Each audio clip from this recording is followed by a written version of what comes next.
बिस्मिल्लाहिर्रहमानिर्रहीम। अस्सलाम वालेकुम नादरीन, आप यूट्यूब चैनल देख रहे हैं। मैं इमरान खान हूँ। Nadreen, field marshal Asim Munir वो ईरान के अंदर सालसी कर रहे हैं अमेरिका और ईरान के बीच में, और सारी की सारी कवरेज ले गया कर्नल असवंद वो यूनिवर्सिटी के अंदर गोली चला के। यानी जो सारा मामला डिस्कस होना चाहिए था फील्ड मार्शल का, उनकी सालसी का, यहाँ एक कर्नल साहब उठते हैं, वो गोली चलाते हैं और सारी की सारी कवरेज और सारी तवज्जो अपनी तरफ कर लेते हैं। इस मामले की कुछ मज़ीद चीज़ें मैं आपके सामने रखता हूँ। एक तो मुझे हैरत हो रही थी और तरस भी आ रहा था बेचारे टाउटों के ऊपर, इदारा खुद डिफेंड नहीं कर पा रहा। यानी ISPR ने इसके बारे में एक स्टेटमेंट जारी किया, वो खुद परेशान है, वो डिफेंड कर नहीं पा रहे। वो कह रहे हैं जी हमने तहवील में ले लिया है, अपने कस्टडी में ले लिया है, हम इस मामले की इंक्वायरी कर रहे हैं कि स्टूडेंट के ऊपर पिस्तौल क्यों निकाला, वहाँ पे गोली क्यों चलाई, हम इसकी तहकीकात कर रहे हैं। वो टाउट सारे मुंह उठा के कह रहे हैं नहीं जी वो तो बेकसूर है, उसने बहुत अच्छा काम किया, बड़ा शानदार काम किया। तो जो प्रोपेगेंडा है ना, उनकी चंद चीज़ें मैं आपके सामने रख देता हूँ, फैसला आप खुद ही कर लीजिएगा। नंबर एक, जो हकायक हैं वो एज इट इज़ आपको बताता हूँ। कर्नल साहब की अहलिया और एक प्रोफेसर, इन दोनों का एक तनाज़ा चल रहा था यूनिवर्सिटी में, और ये चंद दिन पहले से चल रहा था। ये मामला पुलिस स्टेशन तक भी गया, जिसमें मुबैना तौर पे कर्नल साहब की अहलिया ने दरख्वास्त दी थी, और वो जो प्रोफेसर साहब हैं उन्होंने उस पर अपॉलॉजी करके मामला ख़त्म कर दिया। ये मामला रफा दफा हो गया था। तलबा का एहतजाज चल रहा था यूनिवर्सिटी में, वो दीगर इशूज़ भी साथ में थे, और ख़ातून की जानिब से इस मरतबा बजरिया फैमिली कर्नल साहब को, यानी उनके शौहर को और पुलिस को बुलवाया गया। कर्नल साहब जनाब पिस्तौल लेकर पहुंच गए यूनिफॉर्म के अंदर, यूनिवर्सिटी के अंदर। हालांकि ये बिल्कुल मुनासिब नहीं था कि वो इस अंदाज में हथियार लेकर मुसल्ला होकर यूनिवर्सिटी के अंदर आ जाते और इतने हसास मामले में आकर मैन हैंडलिंग करते। वो ये कर नहीं सकते थे। बहरहाल वो पहुंचे, वो पहले से ही बहुत गुस्से में थे, क्योंकि माजी में वो ये जानते थे कि एक तनाज़ा उनकी अहलिया का एक दूसरे प्रोफेसर के साथ चल रहा है। तो मैंने इसको एक एक फ्रेम करके पूरी फुटेज को देखा। एक एक फ्रेम करके जब आप देखते हैं तो आपको नज़र आता है कि किसी ने भी पहल नहीं की। सबसे पहले कर्नल साहब बहुत गुस्से में थे, वो तेज़ी से आते हैं और एक नौजवान जो सफ़ेद कपड़ों में खड़ा है उसको अपने दाएं हाथ में पकड़ी हुई छड़ी के साथ कर्नल साहब मारते हैं ज़ोर से। अच्छा, इस पे नौजवानों ने कर्नल साहब को आवाज़ें लगाई कि भी ये क्या कर रहे हैं आप, आपको किसने हक दिया है। तो इस पे कर्नल साहब क्या करते हैं कि अपनी छड़ी को उल्टे हाथ में ले जाते हैं और अपने सीधे हाथ में अपना पिस्तौल पकड़ लेते हैं, और पिस्तौल पकड़ने के बाद वो एक लाल कपड़ों में मलबूस नौजवान को पिस्तौल से उसके सीने पर रख के उसको पॉइंट करते हैं, उसको पिस्तौल से धकेलते हैं। ये देखकर नौजवान डरने की बजाय मजीद वहाँ पे इकट्ठे हो जाते हैं। वहाँ पे एक वास्केट वाला नौजवान वो कर्नल को वार्न करता है कि ये पिस्तौल हमें मत दिखाइए, इस पिस्तौल को आप वापस अंदर रखिए, ये आप गलत कर रहे हैं, हमारी यूनिवर्सिटी के अंदर आप पिस्तौल निकाल रहे हैं यूनिफॉर्म के अंदर। तो कर्नल साहब बजाय इसके कि वो पिस्तौल वापस रखते, अपने उल्टे हाथ में पकड़ी हुई छड़ी से उस नौजवान के ऊपर भी अटैक कर देते हैं और उसके सर के ऊपर मारते हैं। इतने में जितने बाकी नौजवान हैं वो सारे फिर कर्नल साहब के ऊपर अटैक कर देते हैं। कोई 3-4 सेकंड तक कर्नल साहब को कोई इधर से मार रहा है, कोई इधर से मार रहा है, कोई इधर से खींच रहा है। तो 4-5 सेकंड में कर्नल साहब के हालात तब्दील हो जाते हैं। अब पिस्तौल जो है उसके अंदर गोली चेंबर में नहीं है, अभी तक पिस्तौल में चेंबर में गोली नहीं है, कर्नल साहब ने उसको लोड नहीं किया। इतने में वहां मौजूद पुलिस वाले कर्नल साहब को 5-6-7 सेकंड के अंदर अंदर ही वो रेस्क्यू कर लेते हैं। कर्नल साहब को और नौजवानों को अलग कर देते हैं। कर्नल साहब को जैसे ही खुली जगह मिलती है तो पुलिस वाले उनको घेर लेते हैं, उनको साइड पे कर लेते हैं। वहां कर्नल साहब फौरी तौर पे अपने पिस्तौल को लोड करते हैं और गुस्से में एक नौजवान के पीछे लपकते हैं पिस्टल को पॉइंट करते हुए। वो नौजवान उस तरफ को जाता है, कर्नल उसके पीछे लपकते हैं और उसको पॉइंट करते हैं। खुशकिस्मती से गोली नहीं चलती। जब गोली नहीं चलती और कर्नल साहब की अहलिया उन्हें कपड़ों से पकड़ के खींच रही होती हैं कि आप ऐसा मत करें, आप ऐसा मत करें, वो कर्नल को मना कर रही थी। तो उस वक्त कर्नल साहब हवाई फायरिंग करते हैं 2 मरतबा और नौजवानों की तरफ पिस्टल पॉइंट भी करते हैं। ये है वो पूरा वकूआ जो मैंने आपको बताया। अच्छा, इसमें एक बात और अपने ज़हन में आप रखें कि अगर ये हरासगी वाला मामला था भी तो वहां पे उस वक्त मौके पर पुलिस मौजूद थी। कर्नल साहब पुलिस से बात कर सकते थे, ना कि डायरेक्टली नौजवानों को मिस हैंडल करते या मैन हैंडल करते। यानी पहला जो डंडा है वो कर्नल साहब ने मारा, दूसरा डंडा भी कर्नल साहब ने मारा, उसके बाद पिस्तौल एक नौजवान के सीने पर भी कर्नल साहब ने लगाया, और उसके बाद फिर नौजवानों ने रद्द-ए-अमल दिया। 3 वायलेशंस कर्नल साहब ने किए। उससे पहले कर्नल साहब को हाथ किसी ने नहीं लगाया। नौजवानों ने चपेड़े तब मारी एक मर्तबा एक नौजवान के सीने के ऊपर उन्होंने पिस्टल रखा और दो नौजवानों के ऊपर उन्होंने डंडे के साथ अटैक किया। जब ये 3 मर्तबा कर्नल ने किया तो फिर नौजवानों ने आगे से चपेड़े मारी या उनका गिरेबान पे उनके हाथ डाला, और फिर कर्नल साहब ने बजाय इसके कि कर्नल साहब पुलिस से मदद लेते, इंतजामिया से बात करते, उन्होंने पिस्तौल लोड किया और वहीं पे फैसला सुना दिया। पहले उन्होंने सीधी गोली चलाने की कोशिश की, खुशकिस्मती से नहीं चली, तो फिर उन्होंने 2 मरतबा हवाई फायरिंग करके लोगों को मुंतशिर करना चाहा। नौजवान वहां से भागे नहीं और कर्नल साहब को अपनी गलती का एहसास हो गया। वो उनके चेहरे पे नजर आ रहा है कि ये नौजवान तो नहीं भाग रहे, अब क्या करूं मैं। तो पुलिस वालों ने वहां पे कर्नल साहब को अपनी हिसार में लिया और उन्हें लेकर साइड पे चले गए। अब इसमें ना 2 पहलू हैं। एक तो ये वो खातून वाला मामला जो कर्नल साहब की अहलिया है, वो मामले में अगर खातून का मौक़िफ़ दुरुस्त है, जो बज़ाहिर अगर लगता है कि दुरुस्त है, क्योंकि इस पे एक तरफ का मौक़िफ़ है ना आपके पास, वो जो प्रोफेसर जदून है उसकी तो आपने बात ही नहीं सुनी, या वो जो बाकी नौजवान हैं लड़के लड़कियां उनकी तो आपने बात ही नहीं सुनी। उसके बारे में तो आप नहीं जानते ना कि उनका मौक़िफ़ क्या है। उनका मौक़िफ़ जो है वो बिल्कुल ही बरअक्स है। आप वो सुने तो वो ऐसा लगता है कि वो सच बोल रहे हैं, वो ठीक बात कर रहे हैं। लेकिन अगर आप यहाँ पे कर्नल साहब की अहलिया की बात सुने या बाकी लोगों की सुने तो आपको लगता है ये सच बोल रहे हैं। तो वो एक तनाज़ा है जो पुलिस हल कर सकती है, इंतज़ामिया हल कर सकती है, या अदालत में हल हो सकता है। इन दोनों वाक़यात को ना आपको अलग अलग करना पड़ेगा, क्योंकि कर्नल आम आदमी नहीं है। देखिए, मेरे जैसा बंदा होता ना शायद इससे ज़्यादा रिएक्ट कर देता, क्योंकि मैं ट्रेंड ऑफिसर हूं ही नहीं, मैंने कहीं से तरबियत ही नहीं ली हुई, मैंने यूनिफॉर्म भी नहीं पहना हुआ, मेरे पास सरकारी पिस्तौल भी नहीं है। बात को समझ रहे हैं आप? एक आदमी ट्रेंड फोर्सेस का आदमी है और सीनियर ऑफिसर है, उसके पास सरकारी असला है, उसके पास अपना यूनिफॉर्म है, उसका एक तकद्दुस है, और वहां पे पुलिस वाले मौजूद हैं जिनकी वो रिस्पॉन्सिबिलिटी है लॉ एंड ऑर्डर की। तो वो आदमी कानून अपने हाथ में नहीं ले सकता। और अगर आप माहौल को गौर से देखें तो ऐसा कुछ नहीं था कि खुदा ना खास्ता कर्नल साहब की अहलिया को लोग मार रहे थे। अगर तो कहीं पे एक भी फुटेज ऐसी मिल जाती ना हमें, या कोई ऐसी शिकायत मिल जाती कि नौजवानों ने कर्नल साहब की अहलिया को पत्थर मारना शुरू कर दिया या उन पर अटैक कर दिया या उनके साथ खींचातानी शुरू कर दी, तो कर्नल साहब कुछ लेवल तक शायद जस्टिफाई हो जाते। लेकिन कर्नल साहब आए गुस्से में और उन्होंने गुस्से में आकर अटैक किया। अब ये गुस्सा किस बात का है? देखिए, गुस्सा इस बात का है कि मैंने यूनिफॉर्म पहना हुआ, मैं बहुत ताकतवर हूं, मेरा इदारा सबसे ज्यादा ताकतवर है, हमारे आगे कौन बोल सकता है। ये है गुस्सा असल में। ब्लडी सिविलियंस की क्या जरूरत है कि वो हमारे सामने बात करें? वो 2 टके के नौजवान है, कीड़े मकोड़े, इनकी क्या औकात है? ये एक्चुअली एक माइंड सेट है और कोई बात नहीं है। ये कर्नल साहब का माइंड सेट था जो वो गुस्से के अंदर आए।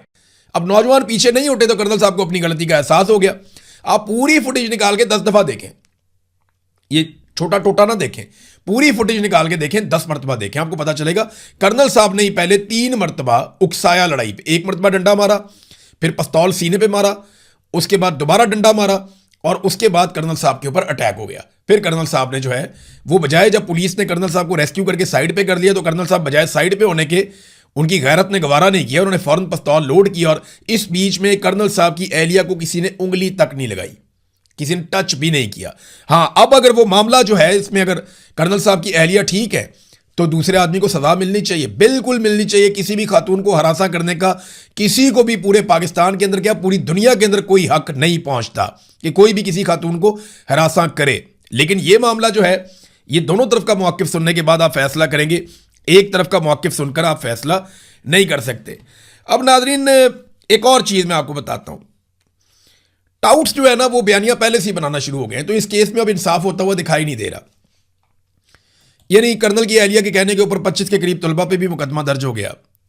कर्नल के ऊपर तो मुकदमा पता नहीं कहाँ है, मैंने तो नहीं देखा अभी तक। तो 25 के करीब, हालांकि उसने आके पब्लिक प्लेस के ऊपर एक यूनिवर्सिटी के अंदर मुसल्ला होकर गोली चलाई है, उसके ऊपर FIR कहाँ है मैंने नहीं देखी।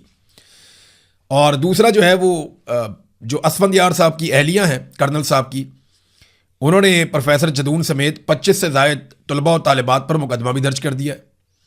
एक तरफ मुकदमा दर्ज हो जाता है, मुबैना तौर पे गिरफ्तारियां भी हो रही हैं। और जो टाउट्स मिलिट्री एस्टेब्लिशमेंट के लिए काम करते हैं, मैं आपको फिर बता रहा हूं, जो मिलिट्री एस्टेब्लिशमेंट के लिए हमारे सहाफ़ी या टाउट्स जो लोग काम करते हैं, वो इस केस में बहुत ज़्यादा फेवर कर रहे हैं कर्नल को और बहुत ज़्यादा मुखालफत कर रहे हैं दूसरी पार्टी की। तो ऐसा लगता है कि मिलिट्री एस्टेब्लिशमेंट ये चाहती है कि कर्नल साहब को बचाया जाए। इंक्वायरी से पहले ही उन्होंने अपनी इंटेंट शो कर दी है कि कर्नल को इसमें बचाया जाएगा, और फंसाया किसको जाएगा? तलबा को या दूसरी पार्टी को। तो ये एक पहले से अपनी इंटेंट शो कर दी अपने लोगों के जरिए से, जैसा कि हर फैसला सुनाने से पहले इंटेंट बता देते हैं कि जनाब इस फैसले पे अमल दरामद नहीं होगा, जनाब मखसूस नशिस्तें छीन ली जाएंगी, जनाब इमरान खान को कहते तन्हाई में डाल दिया जाएगा, जनाब अस्पताल में शिफ्ट, जैसे हर चीज़ पहले बता देते हैं। इस केस में भी उन्होंने अपने टाउटों के जरिए से पहले ही बता दिया। अब पाकिस्तान तहरीक इंसाफ के लोग हैं या सोशल मीडिया के ऊपर आम पाकिस्तानी है, वो बड़े खुश हैं इमरान खान साहब के गिरबान पे हाथ डाला था तो कर्नल के गिरबान पे भी हाथ पड़ गया। ठीक है, दो तस्वीरें हैं, वो एक जैसी लगती हैं देखने में, लोग कहते हैं टिट फॉर टैट है, यानी जैसी करनी वैसी भरनी, लेकिन मेरे ख्याल में एक बहुत बड़ी ज्यादती है। दोनों लोगों में जमीन आसमान का फर्क है और दोनों तरफ के लोगों में भी जमीन आसमान का फर्क है। एक तरफ हाथ डालने वाले तालिब इल्म है, उन्होंने चंद सेकंड के लिए हाथ डाला, और एक तरफ लॉ इन्फोर्समेंट एजेंसीज है जिनको यह हक नहीं है और उन्होंने अभी तक हाथ डाला हुआ है, गिरबान अभी तक छोड़ा नहीं है। एक तरफ मुल्क का सबसे बड़ा लीडर है, अवामी लीडर, कौमी लीडर, करोड़ों लोग उसके चाहने वाले हैं। एक तरफ एक सरकारी मुलाजिम है जिसको उसके खानदान के अलावा या आसपास के चंद दोस्तों के अलावा कोई भी नहीं जानता, उसकी कोई पहचान नहीं है। फिर एक तरफ मुल्क और कौम के लिए एक आदमी सजा काट रहा है, वो लड़ा मुल्क और कौम के लिए, उसके गिरबान पे हाथ डाला गया तो वो मुल्क और कौम के लिए लड़ रहा था। एक तरफ ये सरकारी ऑफिसर सिर्फ अपनी अहलिया के लिए लड़ रहा था। एक तरफ जो लड़ने वाला है वो गैर मुसल्ला था, उस कौमी लीडर के पास हथियार नहीं था। दूसरी तरफ जो लड़ने वाला है वो मुसल्ला था, उसके हाथ में हथियार था। फिर एक तरफ वो बेगुनाह शख्स अभी तक सजा काट रहा है जेल में, जबकि दूसरी तरफ जो शख्स है उसकी बेगुनाही के लिए अभी से मुहिम शुरू कर दी गई है, जनाब वो तो बेगुनाह है, उसे तो सजा हो ही नहीं सकती। फिर एक तरफ वो शख्स है जो बहुत बड़ा लीडर है, वो ताकत के खिलाफ खड़ा था, और दूसरी तरफ वो शख्स है जो ताकत के बलबूते पे खड़ा था कि मेरी यूनिफॉर्म है, मैं बहुत ताकतवर हूं, मेरे हाथ में हथियार है, मेरा इदारा सबसे बड़ा और ताकतवर है, तो हमें कोई रोक ही नहीं सकता, हम तो बहुत ताकतवर है।